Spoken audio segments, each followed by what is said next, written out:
In front of me is Motorola Razr 60, and today I would like to show you how you can turn on or off app notifications.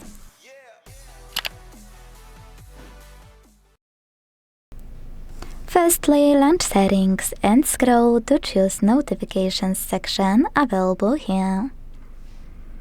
Now click on App Notifications under Manage. And when you're ready, select Most Recent. Now tap on one of those options: Most Recent, Most Frequent, All Apps, or Turned Off. Wherever you decided, you will be able to categorize your apps.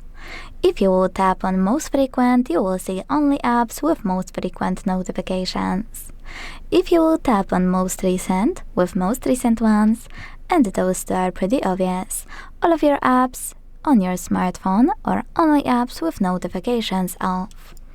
Let's go with Most Frequent.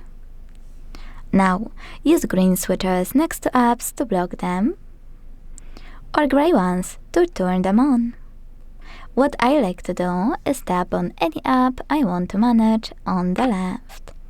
Not only to use this switcher next to all notifications to manage them if I want to, but also to check out and operate all of those other notification options for chosen app. Thanks so much for watching. If you enjoyed this video, leave a like, comment, and subscribe. Bye!